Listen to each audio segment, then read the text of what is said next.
নমস্কার বন্ধুরা, আশা করি আপনারা সকলেই ভালো আছেন। আমার এই চ্যানেলে আপনাদের স্বাগত। আজকে আমি একটা ব্রেকফাস্টের রেসিপি নিয়ে এসেছি। রাত্রে বেঁচে থাকা ভাত দিয়ে এত সুন্দর একটা ধোসা তৈরি করা যায়, এটা আমার রেসিপিটা দেখার পরেই আপনারা বুঝতে পারবেন।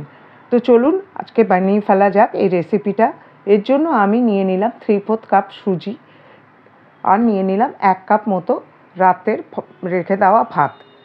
সবগুলো একটা গ্রাইন্ডিং জারে নিয়ে নিলাম, আর 3/4 কাপ দিয়ে দিলাম এখানে জল, আর দিয়ে দিলাম স্বাদ মতো লবণ। এবার গ্রাইন্ডিং জারে খুব ভালো করে মিহি করে এটাকে পেস্ট করে নিলাম। তারপরে একটা জায়গায় এটাকে রেখে দিলাম।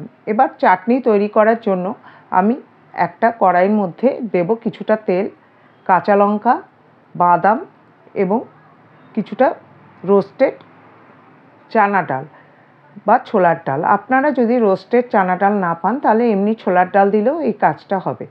আর দিলাম কয়েক টুকরো কোকোনাট বা নারকেল এবং কারি পাতা। সবগুলো ভালো করে নেড়ে চেড়ে ভালো করে ভেজে নিয়ে একটা গ্রাইন্ডার জারে রেখে দিলাম ঠান্ডা হওয়ার জন্য। ঠান্ডা হওয়ার পরে তার মধ্যে দিয়ে দিলাম সামান্য লবণ এবং চিনি দিয়ে ভালো করে গ্রাইন্ড করে নিলাম।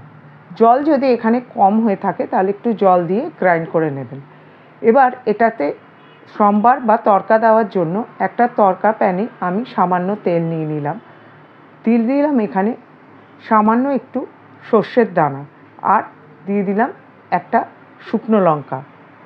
এগুলো ভালো করে ভাজা ভাজা হলে তার মধ্যে দিয়ে দেবো আমি কারি পাতা এবং কটা চানা ডাল এবং কয়েকটা কালাই ডাল। খুব ভালো করে ভেজে নিলে এগুলো যখন একটু লাল লাল হয়ে যাবে তখন এটা চাটনির মধ্যে মিশিয়ে দিতে হবে।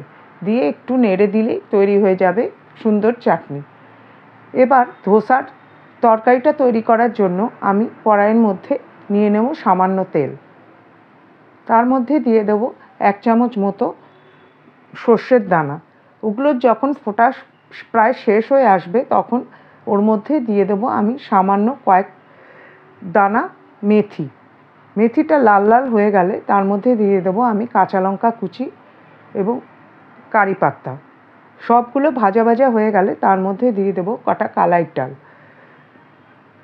প্রায় 1 চামচ মতো কালাই ডাল দিলেই এখানে হবে।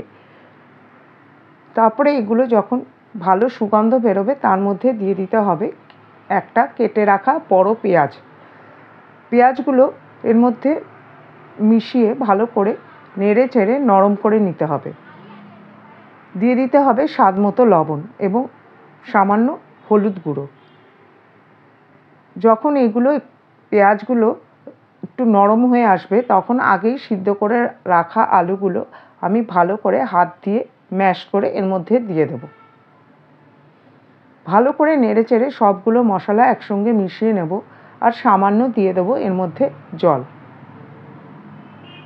আর দিয়ে দেবো সামান্য একটু চিনি। চিনিটা অপশনাল, যদি ভালো লাগে তবেই দেবেন। ভালো করে নেড়ে চেড়ে সবগুলো একটু মিশিয়ে নেব এবং জলটা শুকিয়ে নিয়ে একটা প্লেটের মধ্যে ঠান্ডা হওয়ার জন্য রেখে দেব।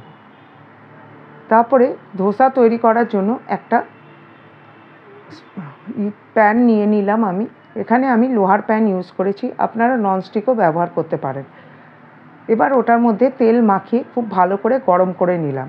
এবার ফ্লেমটা মিডিয়াম টু লো করে আমি ওর মধ্যে কিছুটা জল ছিটিয়ে একটা ন্যাপকিন দিয়ে ভালো করে মুছে নিলাম। এই প্রসেসটা করা অত্যন্ত জরুরি, খুব বেশি টেম্পারেচার হলে ধোসাটা হবে না। এবার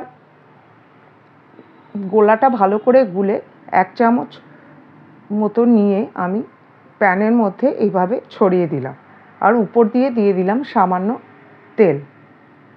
ধোসাটা যখন একটু লালচে লালচে হয়ে আসবে তখন তার মধ্যে আমি কিছুটা বাটার দিয়ে দিলাম। এবার চারিদিক থেকে আপসেই উঠে আসবে দেখবেন ধোসাটা। তারপরে ওর মধ্যে দিয়ে দিতে হবে বানিয়ে রাখা তরকারিটা। এইভাবে চামচের সাহায্যে ছড়িয়ে দিয়ে ভাঁজ করে ধোসাটা নামিয়ে নিতে হবে। কত সহজেই তৈরি হয়ে গেল ধোসা। এবার একইভাবে আবার যখন দ্বিতীয়টা দেব তখন আমি আবারও এরমভাবে জল ছিটিয়ে নেব এবং তারপরে গোলাটা দেব। গোলাটা একটু আমার ভারী হয়ে গেছে, এই জন্য জড়িয়ে আসছে, তবে আপনারা একটু এর মধ্যে জল মিশিয়ে নিলে আরও ভালোভাবে আপনারা ধোসার যে বেসটা তৈরি করতে পারবেন। আবারও একইভাবে আমি তেলের ছিটে ওপরে দিয়ে দিলাম। যখন ধোসাটা একটু হয়ে আসবে তার মধ্যে দিয়ে দিলাম বাটারটা খুন্তি দিয়ে ভালো করে নাড়িয়ে নিলাম এবং চারদিকটা আস্তে আস্তে উঠে এলে এটাকে আস্তে করে উঠিয়ে নিলাম খুন্তির সাহায্যে। তারপরে তরকারিটা দিয়ে ভালো করে ওটাকে ভাজ করে নিলাম। এইভাবে তৈরি হয়ে গেল আমার সকালে ধোসার নাস্তা। খুব সহজেই অল্প সময় এটা তৈরি করে নেওয়া যায়।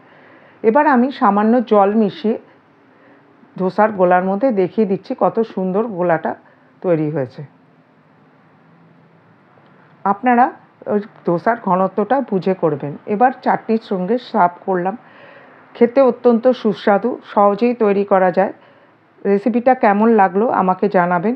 দেখা হবে পরের রেসিপিতে। নমস্কার।